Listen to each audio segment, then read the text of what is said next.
teman-teman, selamat siang. Halo. Berjumpa dengan kami kelompok 6 Galaksia. Mata kuliah Kitab Suci Kristiani tentunya. Nah, kami akan memperkenalkan anggota kelompok kami. Mulai dari yang sebelah kiri ada Saya Gaby. Nah, terus saya Brother Vian. Suster Ivoni. Saya El. Kami berempat ini akan menyajikan video katekese tentang surat Rasul Paulus kepada jemaat di Galatia.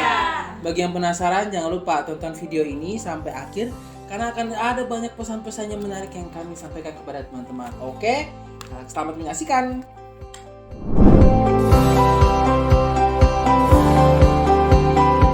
Oke, selamat siang teman-teman, Romo, Suster, Bruda, dan terkasih. Kami dari kelompok 6 bagian Galatia. Pada siang hari ini kami akan membuat video dengan unsur talk show yang akan membicarakan tentang surat Rasul Paulus kepada jemaat di Galatia. Nah, kira-kira bagi teman-teman yang mungkin penasaran kira-kira isi surat Galatia itu apa, terus Rasul Paulus tuh mau nulis surat ini ke jemaat Galatia memang, tapi tujuannya tuh apa? Terus kira-kira ada maksud tertentu atau mungkin ada pesan-pesan yang ingin disampaikan Rasul Paulus kepada jemaat di Galatia dan khusus kepada kita semua sebagai umat Allah yang hidup dan berbicara di dunia ini. Maka pada kesempatan hari ini kami kelompok akan mengadakan talk show secara kecil-kecilan yang sangat santai dan juga ya walaupun agak panas tapi ya tetap berusaha untuk menghibur teman-teman semua supaya talk show ini tuh nggak datar-datar aja, tapi pasti nanti akan ada lucu-lucunya juga, ada seru-serunya juga. Jadi supaya pesan yang akan kami sampaikan kepada teman-teman semua yang nonton video ini tuh bisa tersampaikan dan teman-teman pun jadinya mengerti bahwa oh ternyata Rasul Paulus tuh menulis surat Galatia ini untuk ini. So kami ucapkan selamat menyaksikan dan selamat menikmati talk show kami.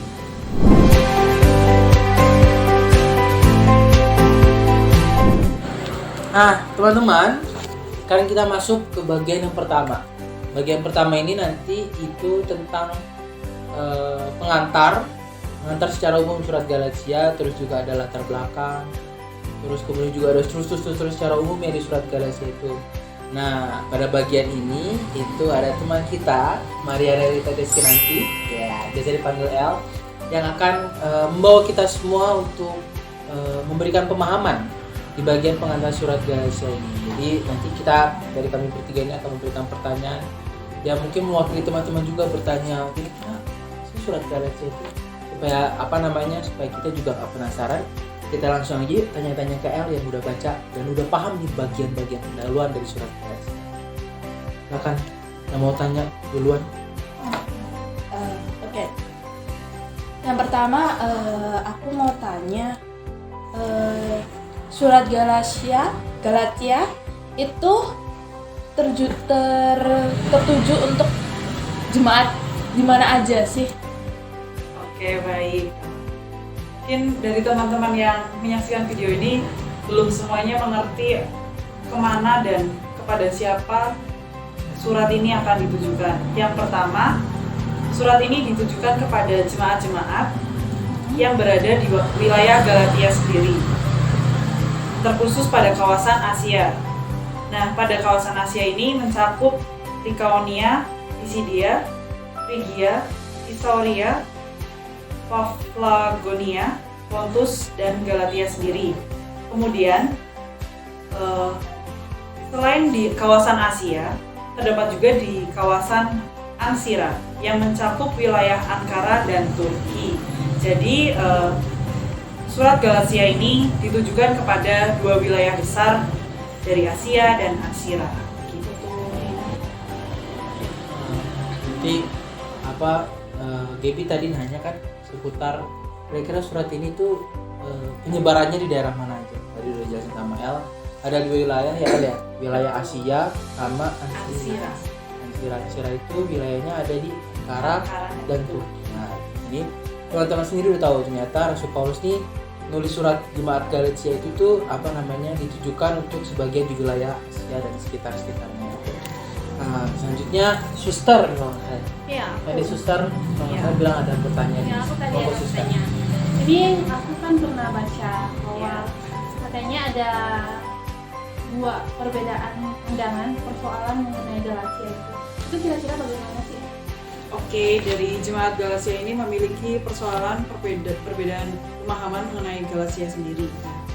Dari persoalan ini memiliki dua pendapat yang jelas-jelas menyatakan perbedaan yang cukup drastis. Untuk pernyataan yang pertama ini menyatakan dalam surat ini Paulus hanya menyinggung persoalan yang khusus dihadapi oleh jemaat Kristiani yang berasal dari kalangan non-Yahudi. Dengan alasan itu juga pendapat pertama ini tidak diterimanya. Sedangkan pendapat yang kedua memiliki pernyataan surat ini Paulus menyapa mereka juga orang-orang Galatia, dan Galatia yang dimaksud adalah daerah yang pernah dikunjungi Paulus dalam perjalanan misi kedua. Jadi dari perbedaan dua pendapat ini sudah cukup jelas pendapat mana yang diterima oleh Paulus dan oleh banyak orang. Begitu, Suster. Oke, berarti alasan kedua ya yang lebih dipilih gitu. Oke. Nah, gini El, aku juga mau nanya nih. Soal latar belakang suratnya. Katanya di latar belakangi sebuah kekacauan gitu. Itu kira-kira kekacauannya seperti apa ya? Oke, dari kekacauan sendiri itu mereka membahas mengenai kepercayaan hukum Taurat dan adat istiadat orang Yahudi. Nah, dalam kekacauan ini juga memiliki perbedaan pendapat. Untuk yang pertama, memiliki pandangan bahwa orang Kristiani diwajibkan untuk disunat dan menaati hukum Taurat. Karena dengan kita menaati kedua kewajiban itu, maka kita akan mendapatkan keselamatan dari Allah. Untuk pandangan pertama ini, mendapat dukungan hanya dari kalangan jemaat Kristiani Yahudi. Nah, untuk pandangan yang kedua, memiliki pernyataan bahwa disunat dan menaati hukum Taurat bukan syarat untuk mendapatkan keselamatan dari Allah. Karena keselamatan diperoleh sebagai anugerah dari Allah melalui Kristus, dan Paulus membela pernyataan yang kedua ini. Gitu. Oh, jadi ini soal konsili di Yerusalem ya? Iya, betul. Oh, jadi kalau pendapat pertama itu kayak mengyahudikan orang non-Yahudi Iya, ya gitu betul ya. sekali, Sedangkan Suster. Paulus merasa bahwa untuk menuju keselamatan itu orang nggak harus ya kan memegang tradisi Yahudi, apalagi soal sunat ya. Iya. Oh gitu, oke. Paham. Udah, gimana? Udah paham, Suster? Udah. Nah, jadi teman-teman, pada bagian pertama berkaitan dengan pendahuluan atau pengantar surat Rasul Paulus kepada jemaat di Galatia ini, tadi udah dibuka pertanyaan pertama oleh teman kita Gaby yang bertanya, sama L, surat Rasul Paulus ini khususnya ya di Galatia ini mau ditujukan ke siapa? Itu tadi dijawab sama L, ke wilayah Asia sama wilayah Ansira. Ansira itu ada Ankara dan Turki. Jadi secara gamblang tuh teman-teman udah pada tahu, oh ternyata bagian surat ini ditujukan ke jemaat Galatia yang berada di sekitar wilayah Asia dan sekitarnya itu. Terus juga tadi Suster Ivoni udah nanya ke bagian latar belakang dan kira-kira persoalan apa nih yang dihadapi oleh Rasul Paulus untuk menyebarkan kabar baik ini kepada jemaat di Galatia. Tadi juga dijawab oleh L, ada persoalan-persoalan yang juga ternyata menjadi cikal bakal atau mungkin awalnya terbentuk dari konsili Yerusalem. Ya. Nah, sekarang bagian Bruder nih L, biasanya kan surat-surat Rasul Paulus itu tuh ada bagian-bagian struktur-strukturnya, nah, kan? Makanya Bruder mau kita tolong sama L jelasin ke teman-teman, mungkin penasaran kira-kira strukturnya surat Rasul Paulus kepada jemaat di Galatia ini apa aja? Monggo ya. Jadi dalam surat Galatia ini memiliki 5 bab bagian penting. Untuk yang pertama jelas ada pembuka dari bab 1 ayat 1 sampai dengan 5. Kemudian ada bab 2 yaitu Rasul dan Injil Sejati dari bab 1 ayat 6 sampai bab 2 ayat 21. Bab 3 ada Iman dan Kemerdekaan dari bab 3 ayat 1 sampai bab 4 ayat 31. Dan bab 4 ada Kehidupan Kristiani dari bab 5 ayat 1 sampai bab 6 ayat 10. Dan yang terakhir ada penutup dari bab 6 ayat 11 sampai 18. Begitu udah. Oke, terima kasih El. Teman-teman tadi udah dengarkan penjelasan strukturnya Rasul Paulus menulis suratnya kepada jemaat di Galatia. Udah jelas banget kan tadi dijelaskan sama El, dan sekarang kami nanti juga akan membahas perbagian itu mulai dari bagian yang kedua dan seterusnya bahkan sampai bagian penutup nanti, supaya Mungkin bagi teman-teman yang penasaran kira-kira masing-masing yang tadi struktur yang sudah dijelaskan sama El itu maksud dan tujuannya apa, isinya apa, terus tujuannya surat si Rasul Paulus ini ada pesan nggak di bagian masing-masing itu. Jadi setelah ini kita akan masuk ke bagian lebih dalam lagi untuk mengenal dan juga mendalami surat Rasul Paulus. Jadi bagi teman-teman jangan kemana-mana, tetap stay tune di tempat kalian masing-masing untuk menonton video ini. Semoga di bagian pertama ini jawaban kalian, pertanyaan kalian sudah mulai tergambarkan. Dan bagi teman-teman yang mungkin masih penasaran, kalian bisa baca sendiri surat Rasul Paulus di Jemaat Galatia khususnya. Jadi kalian bisa bersama-sama dengan kita juga mungkin bisa semakin mengerti dan mendalami apa sih maksud Paulus menulis suratnya kepada di Jemaat di Galatia. Oke, stay tune dan nanti kita akan masuk ke bagian kedua. Oke?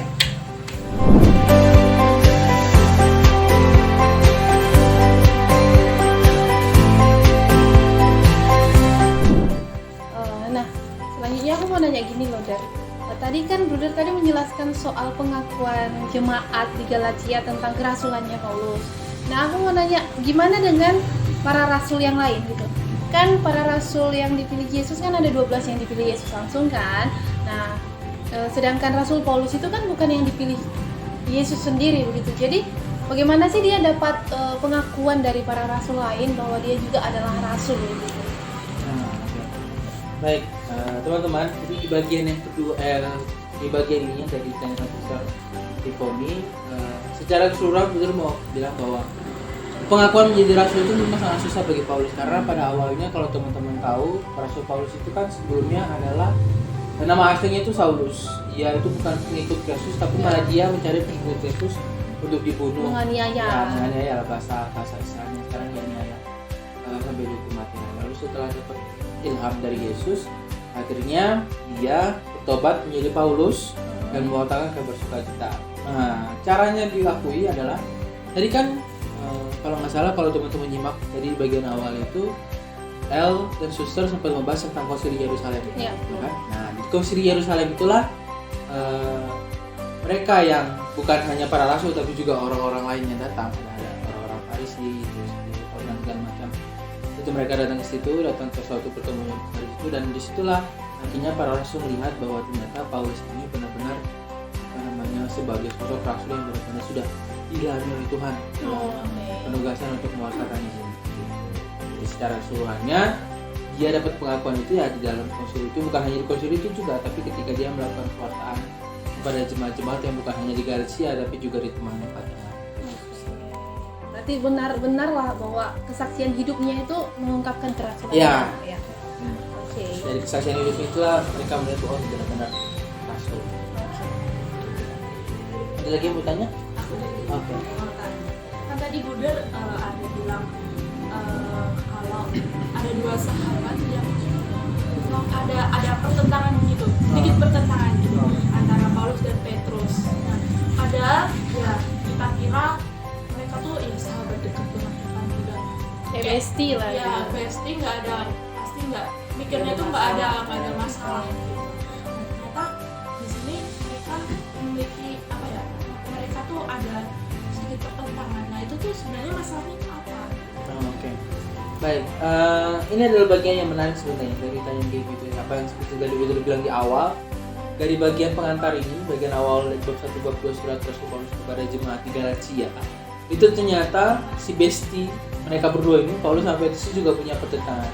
Yang sebenarnya itu masalah intinya adalah salah paham tentang ajaran mereka berdua masing-masing. Jadi intinya tuh gini. Nah, jadi ketika kita nyadar bahwa ternyata bestinya berdua ini ya, Petrus sama Paulus, dan tadinya awalnya itu karena salah paham tentang ajaran itu, akhirnya si Paulus ini mencoba untuk menegur Petrus dengan bilang bahwa ini loh ajaran yang udah kita kasih ke mereka untuk jemaat yang namanya itu seperti ini, jangan sampai nanti takutnya itu ada ajaran-ajaran lain yang menyimpang sehingga mereka jadinya ini. Artinya karena kesalahpahaman itu jadinya ya, karena ya namanya udah bestie ya, jadi walaupun ada salah paham gitu jadinya tetap baikan lagi. Ya. Jadi itu teman-teman bagian dari Bruder yang menjelaskan inti dari Rasul dan Injil sejati, bagian yang dari bab pertama sampai bab kedua ya, sampai bab kedua dan jadi menjelaskan empat bagian pokok, mulai dari dia cerita di surat itu bahwa Injil yang dia dapatkan itu adalah benar-benar langsung dari Tuhan. Terus dia sharing panggilan dia, habis itu dia juga menggambarkan situasinya bagaimana dia diterima oleh para rasul tadi yang seperti pengakuan. Dan akhirnya di bagian yang paling menarik tadi yang ditanyakan oleh Gaby, kenapa sih kok si Besti ini nih, Petrus sama Paulus ini bisa bertentangan? Ternyata hanya karena salah paham tentang ajaran yang mereka berikan kepada jemaat Yahudi. Lalu teman-teman, setelah ini di bagian ketiga, nanti bagiannya Suster Ivoni, itu akan menjelaskan lebih dalam lagi tentang surat Rasul Paulus kepada jemaat di Galatia ini. Lebih dalam lagi, dan pastinya akan lebih menarik lagi. Tetap stay tune. Dan sampai jumpa lagi nanti di bagian yang ketiga. Oke, tetap stay tune ya, jangan kemana-mana. Dah.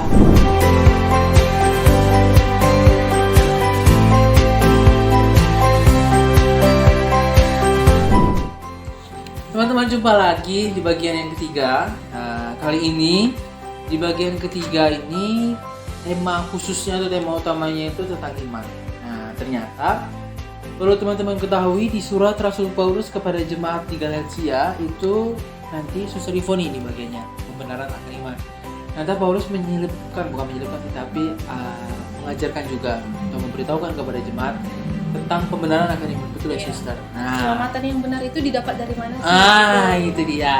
Bagi teman-teman yang penasaran, tetap stay tune, tonton di bagian yang ketiga ini. Nanti akan dijelaskan oleh Suster Ivoni kira-kira isinya apa aja sih. Nah, buat kalian yang masih pengen mendalami lagi surat Rasul Paulus kepada jemaat di Galatia, tetap saksikan bagian ketiga ini, pembenaran akan iman. Nah, Suster, kan ini bagiannya Suster nih.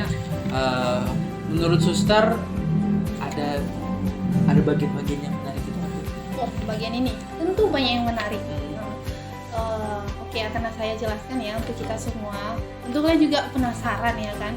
Kita udah bahas mulai tadi tentang latar belakang, terus persoalan-persoalan yang dialami Paulus dalam pewartaannya ya kan, termasuk tentang percecokannya dengan Petrus. Ya. Nah, untuk menanggapi itu dalam suratnya Paulus menjelaskan tentang apa sih yang sebenarnya membawa keselamatan kepada umat, kepada mereka yang percaya, apakah dengan mengikuti atau mentaati hukum Taurat atau mentaati ajaran Kristus, begitu, mempercayai Kristus. Nah, di sini di bab 2 sampai bab 3, bab 2 pertengahan ya sampai akhir, dan juga bab 3 di suratnya Paulus kepada umat Galatia, dia itu menjelaskan begini, bahwa jalan keselamatan itu bukan melulu dengan menjalankan hukum Taurat, ya kan? Nah, orang Yahudi kan yakin jalan keselamatan itu satu-satunya itu menjalankan hukum Taurat, termasuk sunat gitu. Dan orang yang mau masuk Kristen juga dari yang non-Yahudi harus mengikuti aturan orang Yahudi dengan hukum Taurat itu. Nah, Paulus menyatakan itu tidak benar begitu. Bahwa jalan keselamatan itu satu-satunya adalah di dalam Yesus Kristus. Nah, jadi bagi siapa yang percaya kepada Yesus Kristus, menuruti segala ajaran Yesus yang diwartakan oleh Paulus kepada umat di Galatia, nah itulah yang akan membawa kepada keselamatan, bukan harus wajib menjalankan hukum Taurat seperti yang sempat dilakukan oleh Petrus ya kan, yang ditentang Paulus gitu. Mereka sempat selek ya kan.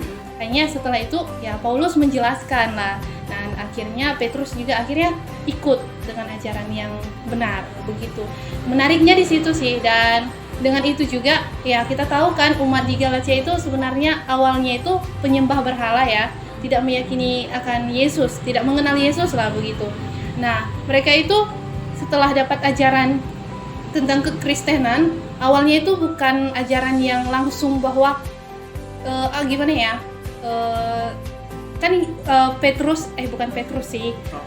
Paulus kan mengajarkan tentang Kristusnya gitu, jalan keselamatan Kristus, sedangkan orang Yahudi itu menjalankan tentang hukum Taurat. Nah, ketika orang Galatia itu masuk ke Kristen, awalnya itu mereka mengikuti hukum Taurat ini dan rasanya diperbudak oleh hukum Taurat yang memang mengekang ya kan. Kita bisa tahu dari cerita-cerita kisah Rasul Paulus tentang bagaimana hukum Taurat itu sebenarnya bagus gitu, tapi karena disalahgunakan oleh orang-orang Yahudi yang yang notabene memang dari awal juga tidak bertentangan dengan ajaran Kristus ya kan. Kalau kita tahu sejarah dari kisahnya Rasul ini. Nah, inilah Rasul Paulus menegaskan bahwa ketika kita mengimani Kristus itu, kita bebas dari perbudakan hukum Taurat gitu. Jadi dia menekankan di hal itu bahwa jalan keselamatan itu adalah pada Kristus, dan dengan mengimani Kristus kita itu dibebaskan dari perbudakan hukum Taurat yang terlalu mengekang. Itu menariknya di bagian itu. Begitu. Berarti memang bukan karena Taurat kita mendapatkan keselamatan. Iya, benar. Karena kalau karena hukum Taurat aja sia-sia dong iman kita dengan Kristus yang wafat demi kita gitu. Nah, itu teman-teman tadi udah dijelasin sama Suster Ivoni bagian ini, bagian pendalaman akan iman ini ternyata banyak banget yang menarik, yang mungkin juga menambah wawasan teman-teman tentang isinya surat Rasul Paulus kepada jemaat di Galatia itu apa. Dan khusus di bagian ketiga ini, bagian pembenaran akan iman ini, ternyata tadi udah dibilang Suster bahwa sejatinya iman yang benar itu ya tetap beriman kepada Kristus, Ya, gitu, benar. bukan kepada hukum Taurat. Makanya Rasul Paulus mau mengajak jemaat di Galatia yang awalnya tadi ternyata input baru juga bagi kita. Ternyata jemaat-jemaat di Galatia ini awalnya itu penyembah berhala. Ya, benar. Nah, penyembah berhala kayak penyembah patung-patung segala macam itu. Terus ketika Rasul Paulus masuk ke daerah itu, akhirnya dia menyebarkan atau mengajarkan ajaran Kristen. Ketika mereka jadi Kristen, akhirnya terbentuklah bahwa ternyata Rasul Paulus juga menekankan bahwa kalian tuh yang terpenting adalah imannya, Ya, iman benar. kepada Yesus Kristus yang membebaskan kita. Mungkin Dani, Mungkin dari Gaby sih. ya, Gaby mau nanya. Aku mau tanya, tadi kan ada pembenaran ya. Ya, pembenaran Nah, iman. Bukti-buktinya tuh, apakah ada bukti-bukti tentang pembenaran iman itu? Kalau Oke. misalnya ada, itu apa aja sih yang bukti-bukti bahwa Paulus itu melakukan pembenaran iman? Oke.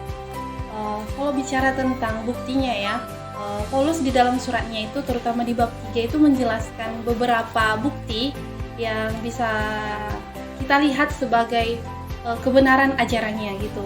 Ada tiga. Yang pertama itu buktinya bisa dilihat pada diri jemaatnya sendiri gitu.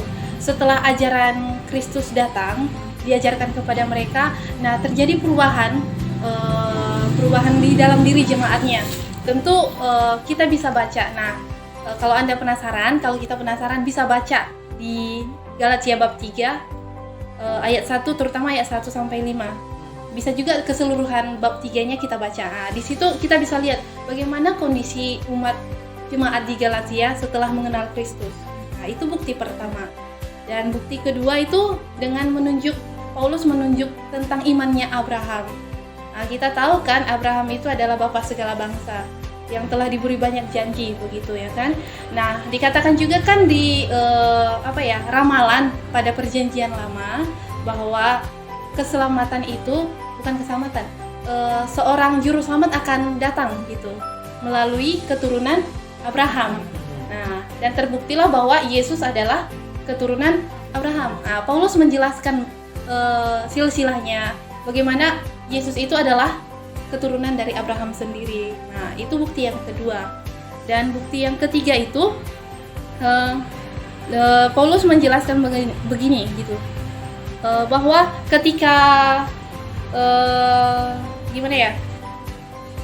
sebelum hukum Taurat ada, janji keselamatan itu sudah ada.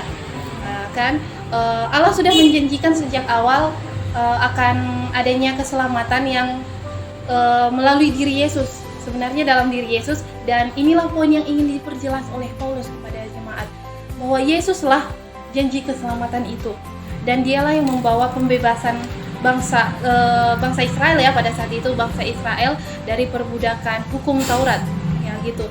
Dan akhirnya janji itu tidak hanya kepada umat Israel saja. Kita tahu bahwa ketika Yesus diangkat ke surga, dia mengatakan bahwa sebarkanlah ajarannya ke segala bangsa ya kan. Dan itulah yang dirintis oleh Paulus sendiri.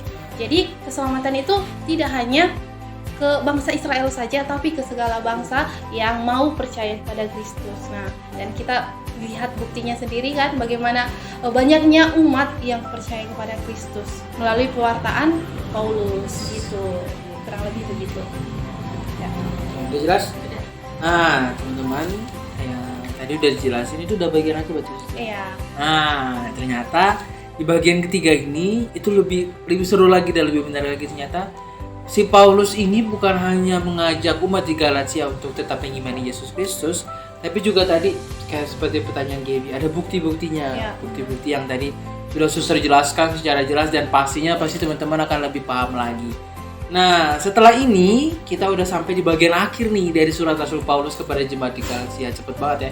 Gak nyangka bahwa ternyata kita di bagian akhir dan nanti akan dijelaskan oleh Gaby. Maka dari itu teman-teman tetap stay tune, tetap di tempat kalian masing-masing, tetap tungguin konten-konten yang lainnya, apalagi yang sekarang nih yang bagian akhir ini akan lebih menarik lagi dan membuat kalian jadinya paham nih keseluruhan satu surat Rasul Paulus kepada jemaat di Galatia itu tuh jadinya kalian lebih paham, oh ternyata Paulus tuh mau ngajak kita semua seperti ini, seperti ini, seperti ini. Tetap stay tune dan akhirnya sampai jumpa nanti di bagian keempat. Dadah.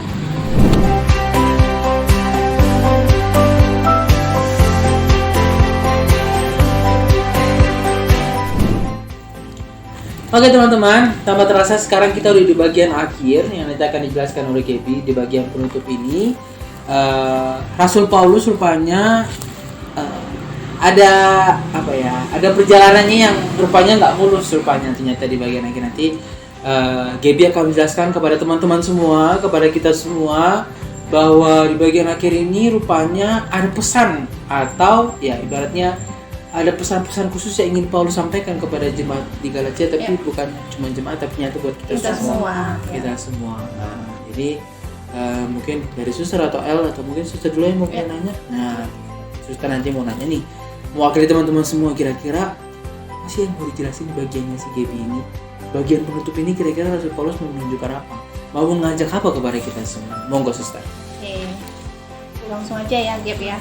Kalau aku mau nanya nih, setelah kita bahas panjang lebar tentang pembenaran iman oleh Paulus ya kan, bahwa kebenaran yang sejati itu ada dalam diri Kristus, tapi sisi lain ada aja ajaran yang lain yang menentang ajarannya Paulus begitu ya kan.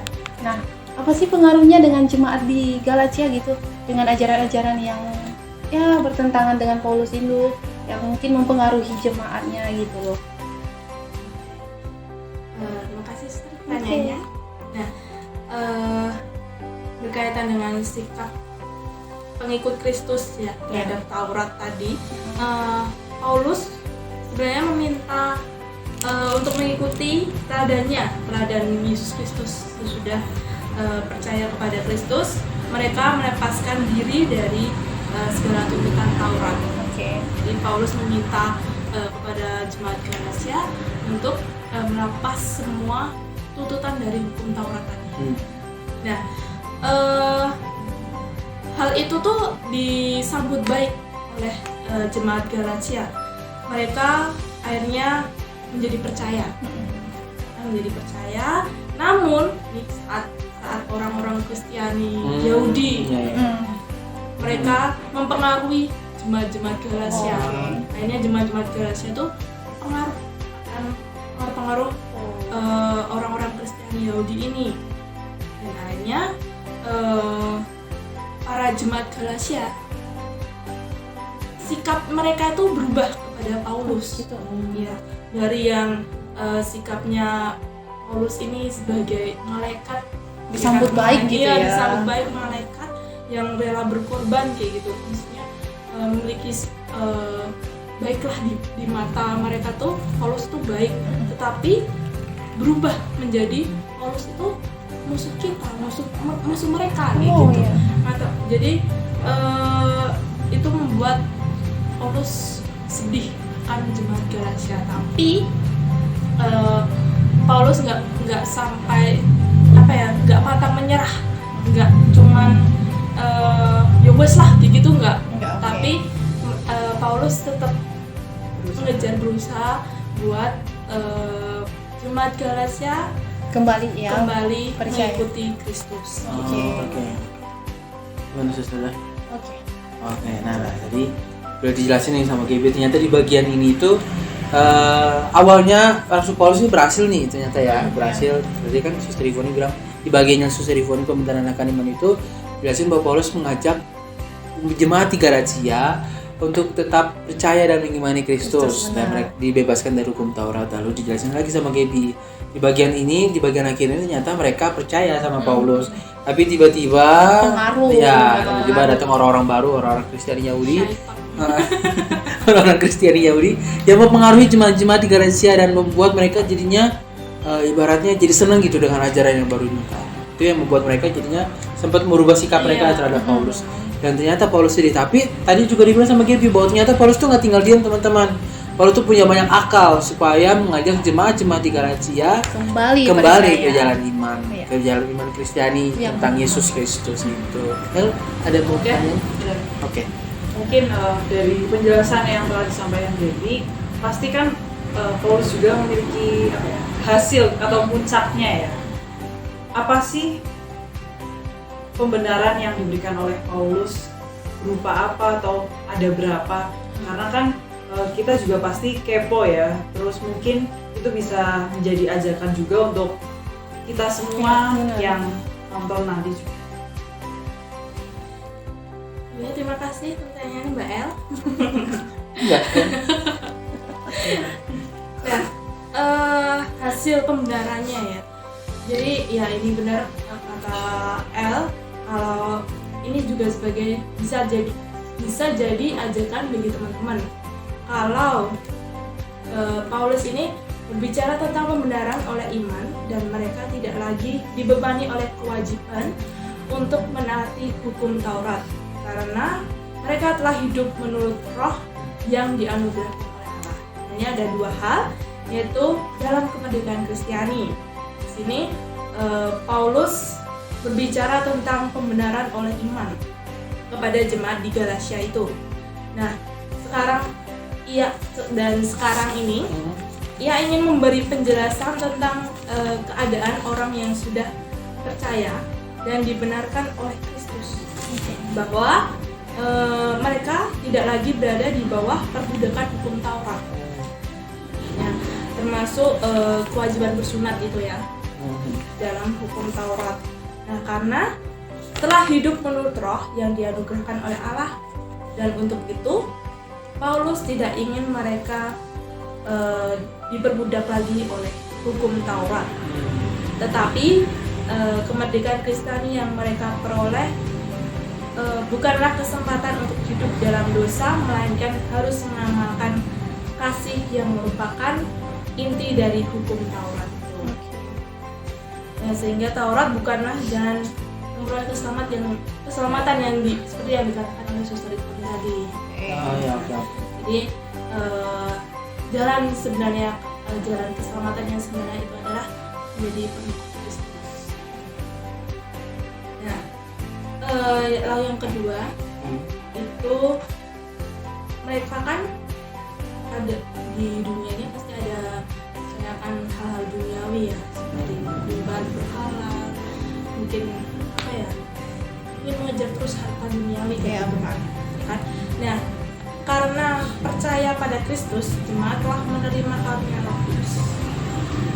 Oleh sebab itu, Paulus meminta jemaat untuk hidup dalam roh. Tentu juga meminta untuk mengajak kita juga untuk hidup dalam roh dari unsur-unsur rohani itu. Dan tidak menuruti keinginan daging.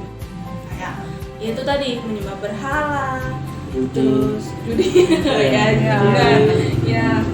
Keinginan daging Ya, lah keinginan daging. keinginan daging. percabulan, hawa nafsu, Dugem ya termasuk. Buat orang yang dugem, tolong berhenti. ya, stop dugem lah ya. Judi juga ya, judi. Dilarang gitu ya. Itu udah diajak oleh Paulus untuk Tuh. kita kembali ke iman Kristus.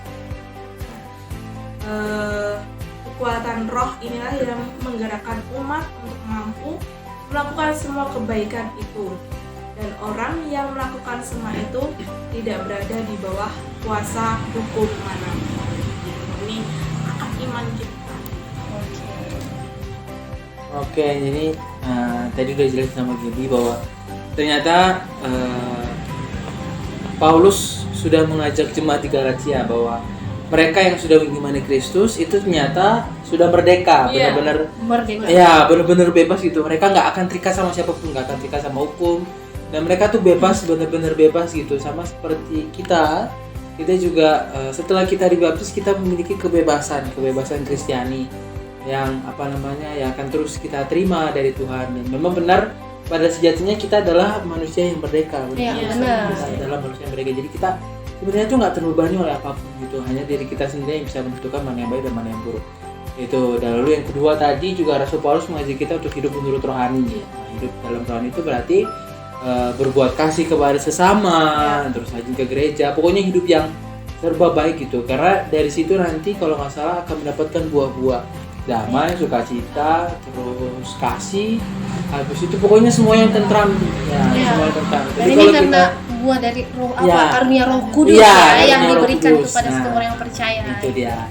Tapi kalau kita hidup menurut daging, maksudnya hidup dalam duniawi yang kayak serba gemerlap tadi kan, terus pokoknya yang serba gemerlap itu ternyata kita tidak akan mendapatkan apa-apa teman-teman. Nah, maka justru dari itu berbudak oleh dosa. Benar, berbudak oleh dosa. Jadi kita yang tadinya merdeka, terus jadinya diperbudak sama dosa, ya sama aja bohong dong. Nah, jadi di bagian akhir ini rupanya Rasul Paulus mau mengajak jemaat di Galatia dan juga kita semua untuk hidup tetap dalam kerohanian. Hidup dalam penuh dengan cinta kasih, penuh dengan kebaikan kepada sesama. Nah, jadi teman-teman, setelah kita tonton dari awal sampai akhir nih video katekese ini, teman-teman jadi paham bahwa ternyata inti umumnya Rasul Paulus menulis surat kepada jemaat di Galatia itu tujuannya adalah bukan hanya mengingatkan bahwa ketika jemaat di Galatia itu sudah jadi orang Kristiani yang merdeka, yang yang benar-benar bebas dari hukum Taurat dan tidak lagi diperbudak oleh dosa, tapi juga mengajak mereka untuk hidup rohani. Dan juga tentunya surat ini ditujukan kepada kita semua orang-orang Katolik zaman ini bahwa kita ternyata adalah manusia yang merdeka. Kita semua itu, kita masing-masing ini sebagai orang Katolik, itu adalah manusia yang merdeka, yang punya kehidupan yang benar-benar bebas banget kita mau milih kehidupan kita. Yang terpenting karena kita sendiri udah tahu mana yang baik dan mana yang buruk, dan yang paling penting adalah kita udah gak diperbudak lagi nih sama dosa karena Yesus telah menebus. Itu dia. Maka dari itu ajakan Paulus tadi di akhir surat Rasul Paulus kepada jemaat di Galatia itu dia mengajak jemaat di Galatia dan juga teman-teman dan juga kita semua untuk hidup dalam rohani. Maka dari itu teman-teman, video ini katekese ini nih akhirnya selesai. Harapan kami berempat, semoga apa yang kami sampaikan ke teman-teman bisa teman-teman terima dan bisa teman-teman pahami, bahkan membuat teman-teman menjadinya paham bahwa apa sih nih isi surat Rasul Paulus kepada jemaat di Galatia. Nah, begitu teman-teman nanti di rumah atau mungkin ketika lagi baca Alkitab terkhusus di surat Rasul Paulus kepada jemaat di Galatia ini, teman-teman jadinya paham bahwa bagian-bagian ini ternyata ini, bagian-bagian ini ternyata ini gitu. Jadi harapan kami semoga pesan yang kami sampaikan ini sampai kepada teman-teman dan semoga teman-teman bisa menikmatinya dan juga lebih memahami lagi ajaran katekese kami. Kami juga berterima kasih dan juga mohon maaf bila dalam pembuatan video ini kadang mungkin ada nyelin dan segala macam, ya nggak apa-apa lah. Namanya juga katekese nggak serius-serius banget gitu. Dan terima kasih. Ini dari ujung sebelah mana nih? Sebelah kiri ya. Sebelah kiri saya ini Gaby, saya Putrifian, Suster Ivoni. Nah, kami berempat mohon pamit undur diri. Semoga kita ketemu di lain kesempatan dengan katekese yang lebih menarik. Dadah.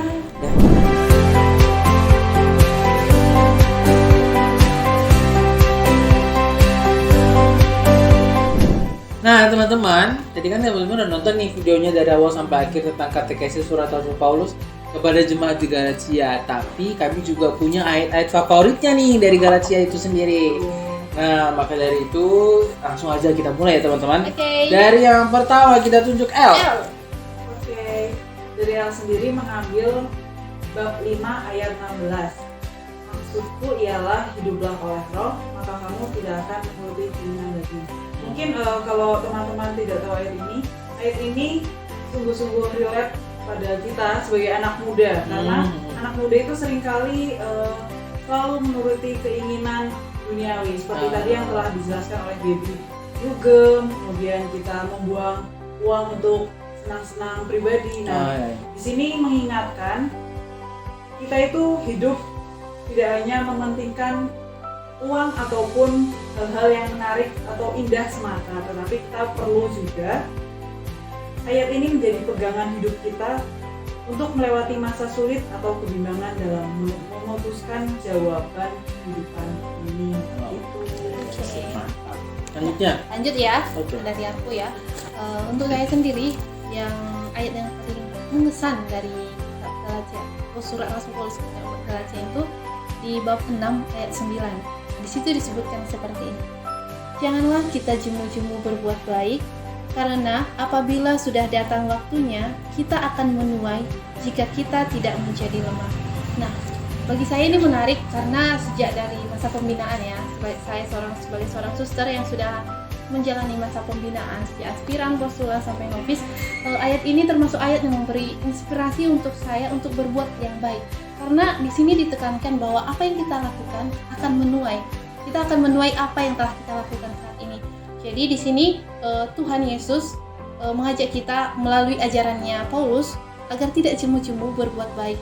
Karena imbasnya ataupun pahala yang kita terima setelah berbuat baik itu adalah kehidupan kekal di surga yang telah dijanjikan oleh Kristus kepada mereka yang percaya kepadanya.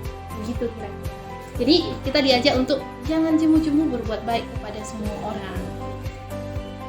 Oke, sekarang lanjut ke Bruder. Ayat favorit Bruder itu dari Galatia 5 bab 5 ayat 1. Supaya kita sungguh-sungguh merdeka, Kristus telah memerdekakan kita. Karena itu berdirilah teguh dan jangan mau dikenakan perhambaan. Nah, teman-teman kan tadi udah dengar bahwa tadi Gaby udah jelasin ajakan Rasul Paulus itu adalah kalau kita sudah mengimani Kristus, maka kita adalah manusia yang merdeka. Nah, di ayat ini kenapa pesan? Ternyata kita umat Katolik itu udah bebas nih, udah benar-benar bebas dari perbudakan dosa karena Yesus sendiri telah wafat dan menebus dosa kita semua. Nah, maka itu sebagai manusia yang merdeka kita bebas untuk mengatur diri kita sendiri, tapi kita juga bebas untuk benar-benar pure ya, percaya pada Kristus dan juga tetap setia kepada iman Kristiani Kristus itu sendiri. Maka dari itu teman-teman, kenapa ini mengesan? Nah, Bruder mau ngajak teman-teman semua sebagai manusia yang merdeka, kita jangan mau diperbudak sama hal duniawi tadi dari belakang. Karena kita sebagai manusia yang merdeka, kita bisa ngatur diri kita sendiri. Nah, itu gitulah kita benar-benar hidup sebagai manusia yang bebas, tidak diperbudak oleh siapapun. Nah, maka dari itu kalian harus menggunakan kebebasan itu dengan sebaik-baiknya. Lanjut ke bagian terakhir dari Gaby. Ayat favorit menurut aku itu diambil dari Galatia 5 ayat 13. Nah, kayak gini. Saudara-saudara, memang kamu telah dipanggil untuk merdeka. Tetapi janganlah kamu mempergunakan kemerdekaan itu sebagai kesempatan untuk kehidupan dalam dosa. Melainkan, layanilah seorang akan yang lain oleh kasih. Nah, ayat ini kenapa mengesan? Karena mengingatkan saya pada manusia yang pada zaman sekarang ini sebenarnya masih menyerahkan sebuah kemerdekaan itu. Mereka masih menyerahkan kebebasan seperti melakukan kekerasan mungkin terhadap orang lain gitu. Terus habis itu pelecehan atau mempergunakan wanita dengan semena-mena dan lain sebagainya. Nah, dengan ayat ini menyadarkan kita sebagai manusia agar kebebasan yang kita miliki itu ya digunakan sebaik-baiknya. Mungkin dengan melayani sekitar dengan setulus hati tanpa pamrih, dan juga masih begitu banyak yang kita manfaatkan kebebasan ini untuk kebaikan, baik untuk diri sendiri, keluarga, dan juga masyarakat sekitar. Nah, teman-teman, tadi sudah dengarkan ayat-ayat favorit dari kamu masing-masing. Semoga ayat favorit dari kita masing-masing, dari El, Suster, Bruder, dan juga dari Gaby bisa menginspirasi kalian, bahkan mungkin itu juga bisa jadi ayat favorit kalian. Betul. Nah, maka dari itu tetap semangat, tetap berbuat baik kepada sama, dan sampai jumpa di video yang lainnya. Dadah.